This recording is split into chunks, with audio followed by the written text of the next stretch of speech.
Friends, welcome to my YouTube channel all India job. आज मैं आपके लिए लाया हूँ सेल की तरफ से एक न्यू भर्ती 2024 की है। Steel authority of India limited की तरफ से ये भर्ती आई हुई है। सैलरी आपकी 38,290 तक बनने वाली है। तो स्टील प्लांट की भर्ती बहुत ही शानदार रिक्रूटमेंट टेक्नीशियन की जॉब है। अंतिम तिथि 18 मार्च 2024 रहने वाली है। तो फ्रेंड्स, जैसा कि मैं आपको बताना चाहूँगा कि अगर आप मेरे यूट्यूब चैनल पर नए हैं तो वीडियो को लाइक करें, चैनल को सब्सक्राइब करें और बेल आइकन का बटन जरूर दबाएं, ताकि इसी तरह की और भी रिक्रूटमेंट जैसे ही आती है तो सबसे पहले आपको मिल सके। तो अभी जो रिक्रूटमेंट आई हुई है ना, इसरो की भी आई हुई है, उसके बाद CSIR की भी रिक्रूटमेंट आई हुई है, DRDO से भी आई हुई है। तो ऐसी बहुत सी रिक्रूटमेंट आई हुई है जिसमें ITI डिप्लोमा डिग्री वाले अप्लाई कर सकते हैं। तो आप मेरे यूट्यूब चैनल पर और भी रिक्रूटमेंट डली हुई है, आप देख सकते हैं। उनकी डेट अभी है, अभी निकली नहीं है। तो अब मैं लेके चलता हूँ नोटिफिकेशन की ओर। अगर आप फ्रेशर हैं तो सेंट्रल बैंक की भर्ती भी भर सकते हैं। चलते हैं हम नोटिफिकेशन की ओर।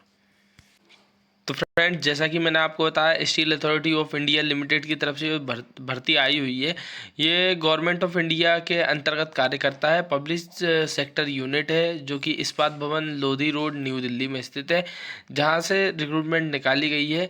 और इसके वेरियस प्लांट्स और माइंस हैं। अब इसके जो एडवर्टाइजमेंट नंबर दिया गया है 01/2024 दिया गया है। 22 फरवरी 2024 को रिक्रूटमेंट को निकाला गया है सेल की तरफ से।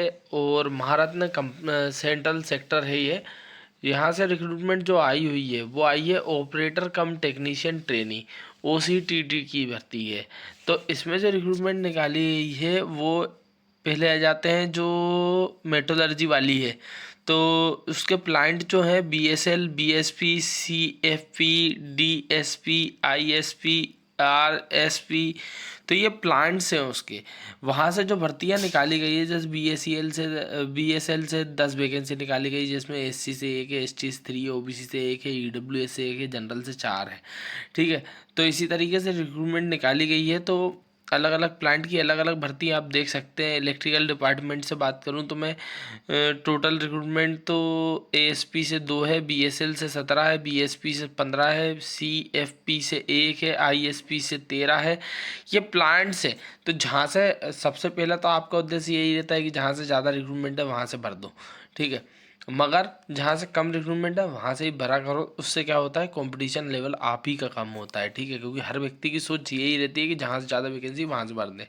ठीक है। तो OCTT मैकेनिकल वाली जो भर्तियाँ हैं, उधर से ASP से 3 भर्ती है, ASL से 24 है, BSP से 35 है। तो इसी तरीके से रिक्रूटमेंट है। तो मैकेनिकल वालों की रिक्रूटमेंट है, इंस्ट्रूमेंटेशन वालों की रिक्रूटमेंट है, सिविल वालों की है, केमिकल वालों की है, और सेरेमिक वालों की है, इलेक्ट्रॉनिक्स वालों की है, कंप्यूटर IT वालों की है, और ड्राफ्ट्समैन की है। ठीक। तो ये रिक्रूटमेंट निकाली गई है। अब इसमें क्या है ना कि विकलांग कोटे वाले कौन कौन सी कैटेगरी आती है ये आप देख सकते हैं। ठीक। जैसे SC तो शेड्यूल्ड कास्ट, उसके बाद ट्राइब, अदर कैटेगरी वगैरह दी गई है विकलांग कोटे की। ठीक है। तो आप देख सकते हैं। ठीक। तो अब आ जाते हैं हम नीचे की ओर। तो नीचे की ओर मैं आपको बता देता हूँ कि इसमें क्वालिफिकेशन क्या लगने वाली है। ठीक है। तो OCT ट्रेनी जो मेटलर्जी वाली है उसमें 18 से 28 साल एज लिमिट रखी है। मेट्रिकुलेशन +3 ईयर डिप्लोमा मांगा गया है आपसे।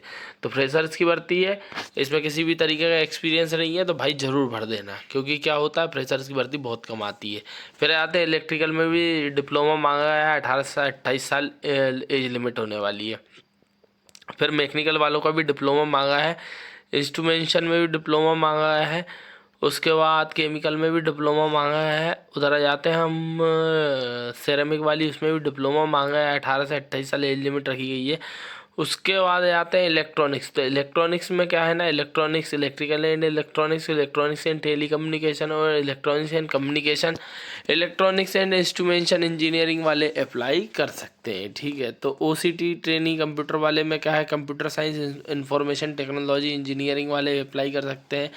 ड्राफ्ट्समैन में इंजीनियरिंग वाले, सिविल इंजीनियरिंग वाले, इलेक्ट्रिकल इंजीनियरिंग वाले, मैकेनिकल इंजीनियरिंग वाले, आर्किटेक्चर असिस्टेंटशिप वाले अप्लाई कर सकते हैं। मगर इसमें ड्राफ्ट्समैन में 1 ईयर का एक्सपीरियंस आपसे मांगा है, इंडस्ट्रियल या कमर्शियल। ठीक है। तो एज लिमिट मैंने आपको बताई थी, 18 मार्च 2024 लास्ट डेट रखी गई है। ठीक। तो अब इस रिक्रूटमेंट को में जो हाइट रखी गई है फिजिकल स्टैंडर्ड वो आप देख सकते हैं। मेल के लिए 155 सेंटीमीटर, फीमेल के लिए 143। उसके बाद वेट की बात करें 45 kg मेल के लिए, 35 kg फीमेल के लिए। चेस्ट का मेजरमेंट 75 बिना फुलाने पर, और फुलाने पर 79 होना चाहिए, ये मेल के लिए, और फीमेल के लिए 70 और फुलाने पर 73, ठीक है ना। तो उसके बाद विजुअल वो 6/12 की जो विजुअल इम्पेक्ट होना चाहिए, नियर विज़न आपका J1 या फिर N6 होना चाहिए, ये दिया गया है। कलर विज़न आपका नॉर्मल होना चाहिए, यही सब जानकारी इसमें दी गई है। एप्लीकेशन फ़ीस की बात बता दूं तो 500 रुपये जनरल, OBC और EWS वालों को लगने वाले हैं। ST SC ESM और एक सर्विसमैन और विकलांग कोटा वालों के 200 रुपये मात्र लगने वाले हैं। टेस्ट सेंटर मैं आपको बता दूं, date time venue CBT test होगा, ये आपको बता दिया जाएगा एडमिट कार्ड में, और आपको कॉल लेटर में या फिर कॉल लेटर में SMS या ईमेल के माध्यम से भी सेल की वेबसाइट से आप निकाल सकते हैं। अप्लाई कैसे कर सकते हैं, तो भाई आपको जाना है सेल के कैरियर पेज पे, और वहाँ से आप इस डॉक्यूमेंट को भर सकते हैं। सेल को www.sale.co.in की कैरियर पेज पर जाएँ, या फिर salescareers.com पर जाएँ, वहाँ पर लॉगिन करें, न्यू यूज़र पर रजिस्ट्रेशन करें, OTP जनरेट करेंगे, मेल ID और मोबाइल नंबर डालेंगे। रजिस्ट्रेशन करने के बाद इस रिक्रूटमेंट को भर देंगे, एप्लीकेशन फॉर्म खुल जाएगा, स्टेप बाय स्टेप आप आगे बढ़ते जाएंगे, ठीक है। तो इस तरीके से आप रिक्रूटमेंट को, अगर आपको ये वीडियो पसंद आया तो आप वीडियो को लाइक करें, चैनल को सब्सक्राइब करें और बेल आइकन को बटन जरूर दबाएं, ताकि इस तरह की और भी रिक्रूटमेंट्स आपको सही समय पर मिल सके और आप इन्हें भर सके। Thank you.